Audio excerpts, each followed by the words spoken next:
Excited to get this thing going. Fun day, really a fun day. Actually, even better than I hoped. It was fun to see everybody kind of participating and meeting new people, and to see our staff all involved, and then get to top it off with a good chili dog.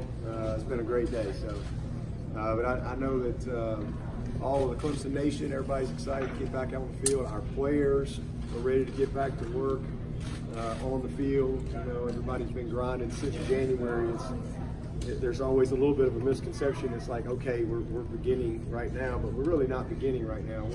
We're heading into the third phase of our journey. You know, as we break our year down into 4 phases, this is for our players the third phase, and for our coaches. So, you know, we get ready, we transform, and we head into prime time. And so there's been a lot of work going on. But this is the fun part, because we get a chance to get back on the field and start playing some games. Everybody's got a visual in their mind of that team last year. We haven't played a game since then, but this is a very different team, and everybody's ready to turn the page. And until you play a game, it's hard to do that, I think, for a lot of our fans. So August 29th will be here before you know it. We got a lot of work to do with this team. We got a lot of work. We're a true work in progress, but it's been a good summer. You know, the guys have really handled themselves well. The leadership and accountability has been excellent. Injury-wise, we're in a good spot. We've got a couple of guys that y'all have known about that are working their way back. Brighton Constantine's just getting in here, and he's coming off an injury. Amari, probably the only guy you don't know about is Logan Cash. He's got a back injury. He's going to have a procedure done, so he's probably going to be not true football ready till later in the season. So he's a guy we'll redshirt and get him healthy and take our time with him. But he's the only one right now that would be in the category that y'all, something you didn't know about. But he'll be okay. We just something we got to do, and we work our way back with him. But a young player, got a lot of football left in front of him. But other than that, everybody's excited, ready to go. Niles has had a great summer. Jordan's had a great summer. Those guys are eager to get back out on the field, and they've been leaders off the field. Now they're ready to go be leaders on the field. And so, you know, in a weird way, it was a blessing in disguise that they didn't go through spring, because we had a chance to just really just kind of throw those guys in the fire, those young guys, and they grew a lot from it. So it's going to be a fun camp to try to figure it all out. But I think our team is a team that can compete for the league, and that's what we shoot for every year.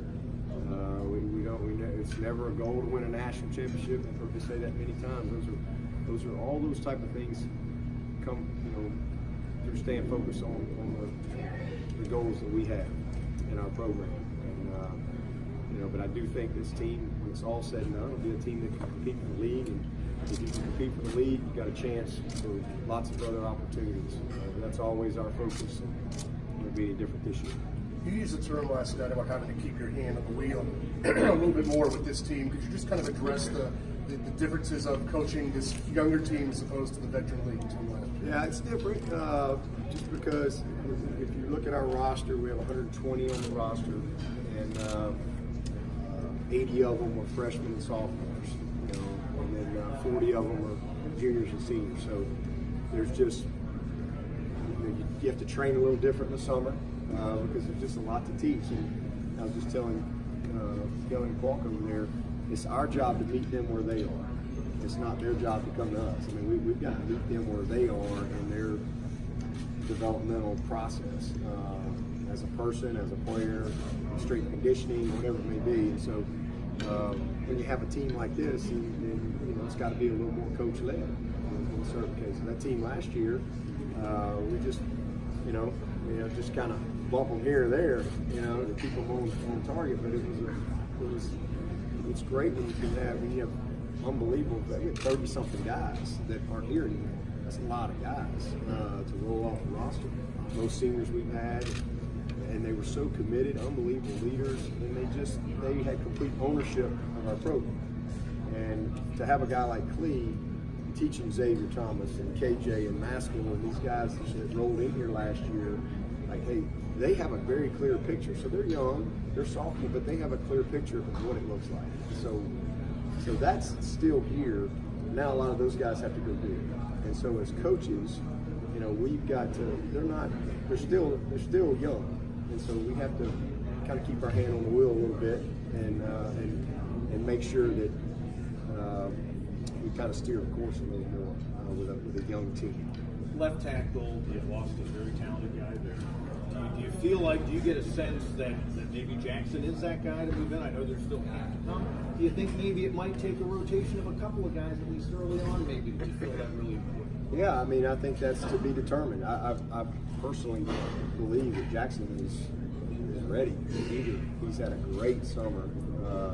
Last year to this time, he was trying to figure it all out. You know, it's just grind, and there's just so much accountability. There's a lot these guys have to go through. His maturity level, his understanding. He's got a very clear picture in his head now of what camp looks like, what the season looks like. You know, same thing. Just like I was talking about Clee. He had Mitch Hyatt to watch every day. How he practiced, how he met, how he took care of his body. How he responded to coaching, how he responded to success, adversity, whatever it may have been. He's got a very clear picture in his mind, but athletically, football skill-wise, he can be great. I mean, he's really a special talent, and so, you know, I think he's eager to go prove that he can lock it down. But yeah, we got all kind of options. You know, Ankrum can play left, John can play left. Blake Vincent had a really good spring for us, so we've got a lot of flexibility up front, but it's certainly going to start with Jackson, and I don't have any doubt that he's going to seize the moment. With Amari, do you have a top thing with you? No, that's all, you know, Danny Poole and all those guys, and just really kind of where he is. I think those injuries are so individual. You know, I mean, you look at a guy like Deshaun Watson, for example, and he had his first one, he came back, won a national championship. He had his second one, he came back, made all pro. So, and he I think his body responded well, and obviously he put the work in. And I will say this, Amari has been phenomenal.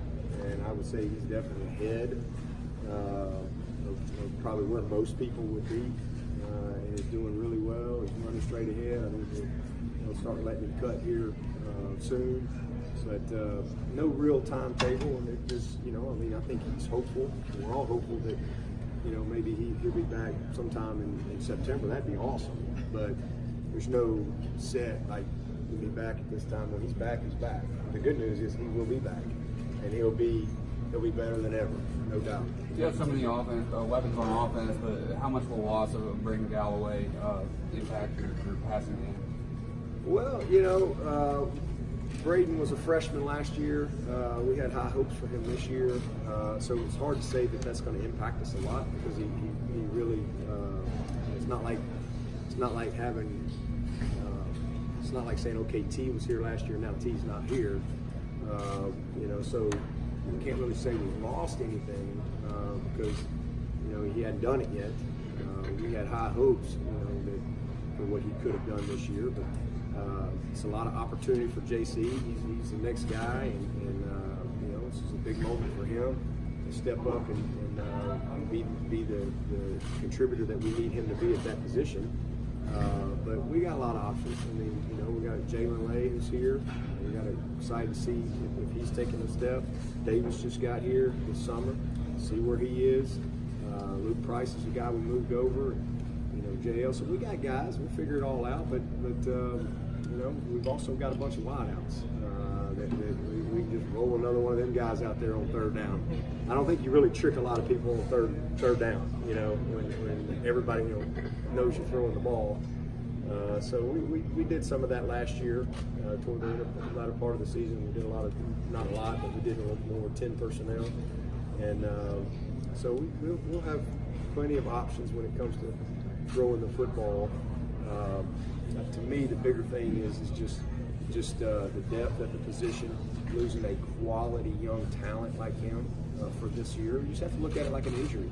You know, he's out for the year, and you know, he's going to have a couple years after that. Hopefully, when his story is all written, he'll be that great player that we think he can be. You know, Coach, take that for the playoff. Well, boy, I like how you think. Man, it'd be great to be in the playoff. You know, I think so. I think it's sometime in December when that time is up. So we're fortunate enough to be in a high-level postseason game that's after the middle of December. If we're playing early December, we probably didn't have a very good year, but he would have the opportunity, I think, to do that. Coach, two of the last 3 national championships. How do you talk to your players about handling pressure and expectations on a national stage? Yeah, it's just a part of our culture. It's every day in what we do. You know, stay humble, stay hungry. You got to show up every day with something to prove. You know, whether you're picked to win, well, you got something to prove. If you're that good, well, you better go prove it. Or if you're picked to stink and you don't think you stink, well, you got something to go prove. And so I think that's just a mindset that you have to have all the time, that you have something to prove and you have to start over. Every single year you have to start over. There's no guarantees. And so for us, it just starts in our messaging, how we talk to our players. When we start over in the spring, it's our strength conditioning program, how we work and grind through that, and just no entitlement. You know, I mean, you have to earn everything. That's how we do it in our program. That's the way it is in real life, and you know, that's the way it is on the football field. Dabo, you mentioned Davis Allen. Could you talk about some of the other mid-year guys that showed up this summer? Mid-years or the summer guys? The summer guys? Yep.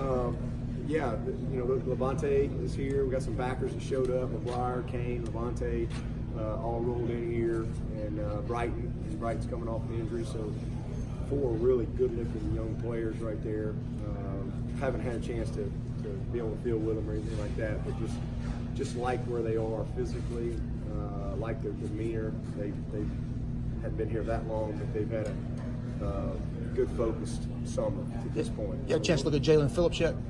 Oh yeah. Jalen is had a good. You know, Joe, we talked yesterday. Kind of went through all those guys, and he's about his business guy. He's a very focused young player. He's a guy that we think has some versatility to his game. Will give us some options defensively. But you know, we just got to get out on the field with them and see where they are. You just never know. But they're all working hard. They've all been in the playbook. They've been meeting and watching tape and learning and trying to get ahead on the installation, kind of shorten that learning curve a little bit before we get out on the field with them. So it's a good group. You know, Andrew Booth's another guy that showed up here. He's a guy that you know, we've been anticipating getting here as well. And, so we had most of the guys were mid-year, so 17 guys came in January. So those guys are all better, bigger, stronger, you know, in a different place mentally. And then those guys that just got here are really excited, you know, to get going. When it comes to, you know, bumper car coaching versus on the wheel coaching, does it take a different skill set, or is it just more of the same activity from a coaching, but more hands-on? You know, I think, I don't know about skill set or anything. I just think as a coach, you just have to always have the pulse of your team. And, you know, and part of that is understanding the maturity of your team. And sometimes it's maybe you just getting with the leaders of your team and saying, hey, here's some things that we need, and challenging them and giving them opportunities to kind of to lead a little bit. And then there's sometimes as a coach where even last year, you know, we probably won the championship one day in practice last year. You know, it was one of those days, and it was time for me to step in, and I did, and it was a long day. But when we walked off the field, we were a different team. And you know, so even though you have a veteran group, there's still times where you gotta, like, all right, this is what's needed in this moment. And I think as a coach, you have to just kind of balance that regardless. But Certainly when you have a younger team, you have to be patient, more patient, because there's just certain things they don't know, they don't understand, and you have to teach. It's no different than parenting, you know. I mean, my conversations with my 16-year-old is very different than they were when he was 9, you know, or 10. So it's no different when you're dealing with a football team. Coach, I think a lot of fans might have been worried about Shaq Smith transferring, but you feel pretty good about Skowski and Smith and those guys you have in line. Oh yeah. You know, Shaq, didn't see that coming, but you know, it's what he felt like he needed to do. And I wish him well. He was a model in every aspect of our program. So certainly hate to lose him, but that doesn't damper our spirits for who we have in the linebacker position. I mean, I personally think that this could be as good a back seven as we've had. I just really am excited about the personnel that we have. We'll have a little younger depth at linebacker, and I think we're athletic. I think we've got guys that can run, guys that know how to play the game, and it's going to be a really good group. But Isaiah and Skowski and Chad, that's a pretty good start point to go out there. And Skowski's one of those guys that the football world, y'all know who he is, but the football world didn't really know who Skowski is. But if he stays healthy, they will. He is a really good football player, and it's just a matter of time before everybody knows that. And just again, him catching some breaks and staying healthy. Jake Venables, and Jake had as good a spring as anybody on our team. He's a redshirt freshman, and Jake can play. He'll be a guy that'll be in the mix. Mike Jones is really coming along. Balin Spector, super excited about Balin. You know, and then you throw in all these new guys. You know, Reagan Upshaw's a guy nobody here knows anything about. He'll be a redshirt junior. He's a guy that never played football until he came here, and he was like a world-class rugby player. And he's been grinding in our program. He's actually on scholarship, but he's a kid that could get in the mix for sure. And then again, you throw in these young guys that we have. It's going to be fun to watch Brent kind of mold that group. And I love the group that we have. I think we got everything we need to be very successful there. Dabo, the guys on defense who you lost last year, they weren't only big-time leaders for the defense, they were leaders of this entire team. Do you see people ready to step into the roles that Christian and Clee and those guys had? Yeah, we've got a few of those. We do. We've got a few of them, but not as many. That was just a very unique team, and not only was it unique in that aspect, but they loved that part of where they were in their journey. I mean, they loved it. They loved saying, "Coach, I got this." You know, because they could. I wouldn't have. They knew what was coming, and it would be like, "Hang on, Coach, we got it," and then they'd go handle it. You know, and that's pretty cool. You know, when it's been around a group and they are so bought into what you do and believe in what you do, they want to enforce it so you don't have to. And that's pretty cool. We don't have as much of that, but we've got some really, really strong, committed program guys that I'm super proud of. You know, a guy like Kayvon, a guy like Skowski, a guy like Nolan, Denzel, and AJ. And AJ is a great leader. We're just super excited. Tanner Muse. I mean, these guys have done a phenomenal job of leading, and they're well respected on both sides of the ball. And then you flip over and you look at Ankle, Pollard, Cervinka, and John Simpson. I mean, these are grown men. Not as flashy as Clee and Christian and that crowd, you know, but highly respected and believe in what we do and how we do it. They've had a lot of success. You know, then you look at a guy like Travis, who I still think of as a young guy, you know, but he's a junior, and he carries himself differently than he ever has, and because he's not as y'all know, he doesn't say a whole lot. but his change in him, because I think his awareness of looking around the room, going, there's Ches and there's Stu. Man, I'm gonna have to I gotta beat this one. They don't know anything. And I think his self-awareness of that, of not only what he's got to do, but providing that, it's been fun to watch. Same thing with T. Same thing with Amon. Trevor, he's in a completely different place right now than he was this time last year. And so, it's good. You don't have to be a senior to be a leader, or to be a guy that pulls other people along the way and believes and buys into what you're doing from a program standpoint. So I think we're a little different, but when it's all said and done, we'll be a close team. Still got to develop that chemistry. Yeah, what are your takeaways from the trip to Texas? To Italy, amazing. I mean, it was. I was telling you last night, just a life-changing experience for me. I've never been out. I've been to the Bahamas. I did get to go to Toronto, but all that's kind of attached to America, right? I never I think of out of the country. Europe that's out of the country. It really was a life-changing thing, just from a cultural standpoint, just historical, just seeing. They got chairs older than America over there. We think about whatever 300 years or whatever. It's just phenomenal to see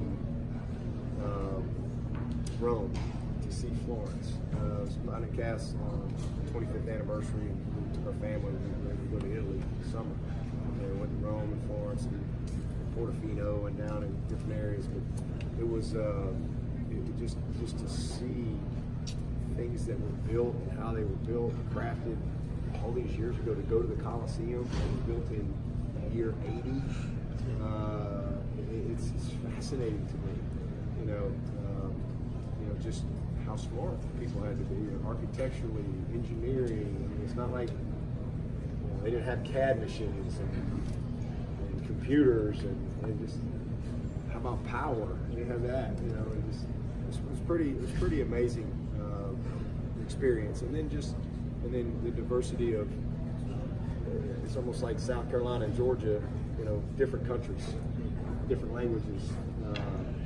So it was a really amazing trip and experience for me and Kath and our boys, and we took my mom and stepdad and her parents. Just an awesome 11 days. Coach, so much of the preseason has been about Trevor, Travis, Justin. Do you feel like T. Higgins is a little bit under the radar going into this season? Maybe you guys, nobody we play, he's not going to be on the radar of anything else. I'll guarantee you that. Is that Albert Huggins? What's up, Huggy? I got a question, Coach. What's up, Huggy, man?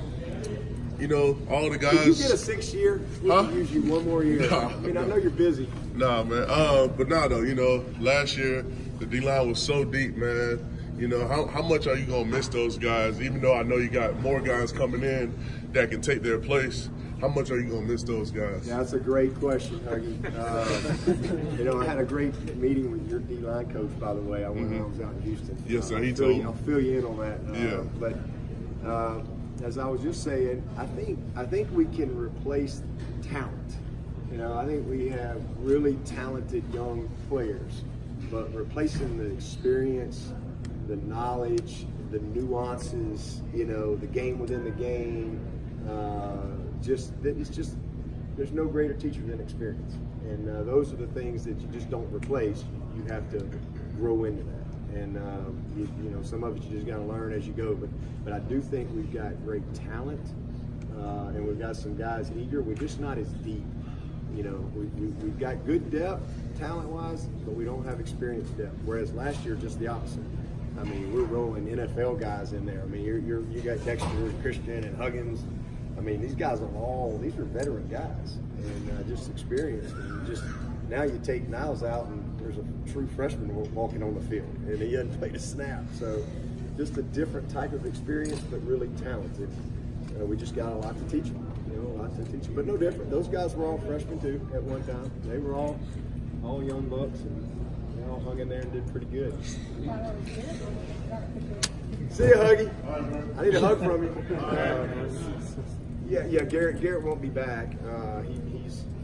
I'm not sure he's decided 100% what he's going to do as far as the military and all that, but he's not that player. He did. He's doing good. Yep. Just last year, you had the luxury of the 3 veteran running backs, and then you had Dixon as well. With losing Kavian, what does that mean to the depth of the running back position? Well, that's a big loss. I mean, he's 3's better than 2.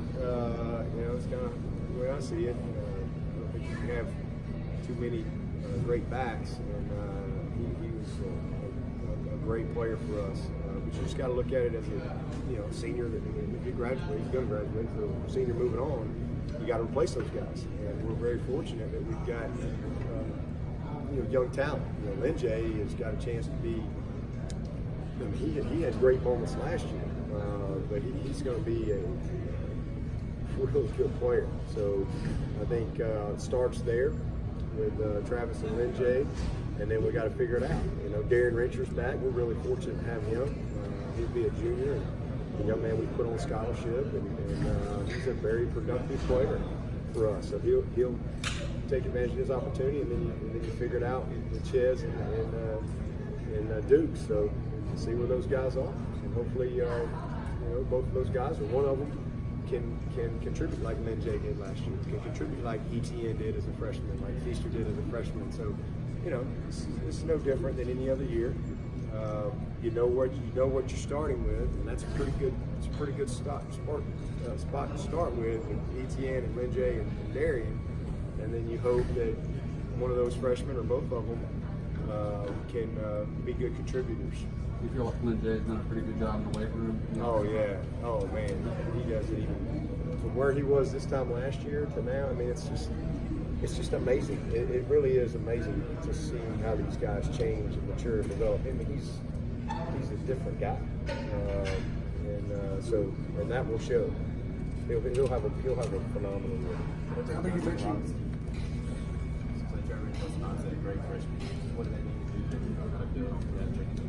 Well, I think the biggest thing with Justin is just he needed to clean up some things technically. He needed to get a little stronger and get his body where he wanted to be, and he has. I mean, he was in a good spot last year, but I think endurance-wise, he hit a little wall.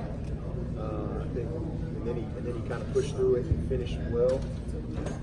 He started strong, and then, like I said, it's just a lot. But I think his endurance, his mindset, understanding of the whole year, I think that's the biggest thing with him. He's worked really hard. He was technically in a really good spot when he got here, but just applying the knowledge that he got from last year, and really, he made some great plays, but it's the things that you didn't see, where as a coach you're like, okay, he's a freshman, we got to be beyond that. Things without the ball.